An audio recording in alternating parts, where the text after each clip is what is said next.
Ya sampai ke mata kaki yang sepanjang kayak selerga begitu ya. Ibu paham? Dari telinga sampai ke mata kaki Bu ya. Jadi yang kayak selerga begitu. Ukuran yang sepanjang jenazah itu kita potong sebanyak 5 lembar. Jadi ini saya siapkan sudah ada 5 lembar begini. Ada sudah ada 5 lembar. 4 lembar itu nanti kita pakai untuk membungkus. Kemudian yang 1 lembarnya nanti ini kita pakai untuk bahan basahan. Kita tutup pada saat mayatnya kita mandikan. Jadi yang pertama dari yang sepanjang ukuran jenazah itu kita potong sebanyak 5 lembar. 4 lembar kita pakai untuk pembungkus. Kemudian yang 1 lembar nanti itu kita pakai untuk bahan basahan. Sekarang kita mengukurkan bajunya Bu ya. Cara mengukurkan baju itu kita ukur dari leher ya, seukuran begini kira-kira Bu ya, sampai ke bawah. Jadi segini panjangnya sampai begini. Nah kan kita mau pakai baju jadi kita lipat dua Bu ya. Kita lipat dua. Dari leher kemana Bu? Dari leher sampai ke kaki. Boleh juga Bu, setengah sampai lutut juga boleh. Untungnya yang tadi itu sudah kita ukur, kemudian kita lipat dua ya, kita lipat dua. Kita sudah lipat dua, kemudian kita lipat lagi kembali. Yang modelnya ini. Kemudian yang ini kita gunting di sini.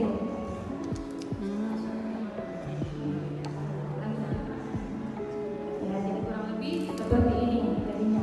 Boleh juga Bu kita ukur sampai di lutut, boleh juga sampai di mata kaki. Karena biasa kalau kita berikan kapan itu, kalau sampai di lutut itu terlalu banyak lebihnya, Kemudian kita ukur sarung. Kalau sarungnya itu Bu, selebar kain kapan. Kemudian panjangnya itu kita ukur sesuai dengan lebar pembungkusnya, kain pelapisnya.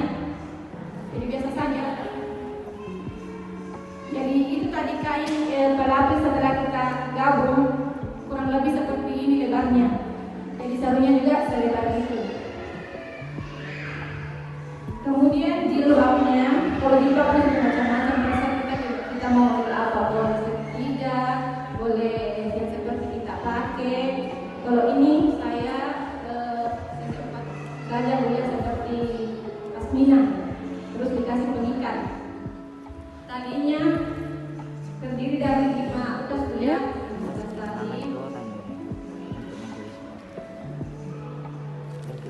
Kita kasih lebar, kita pasang plastik dulu.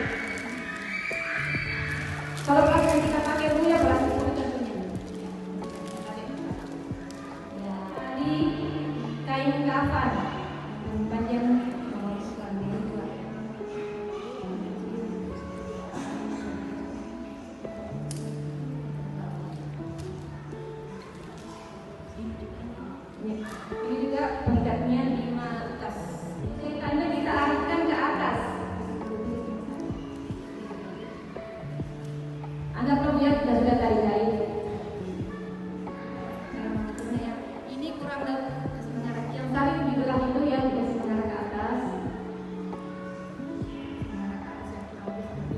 Kemudian ini kita buka, kita letakkan sarungnya.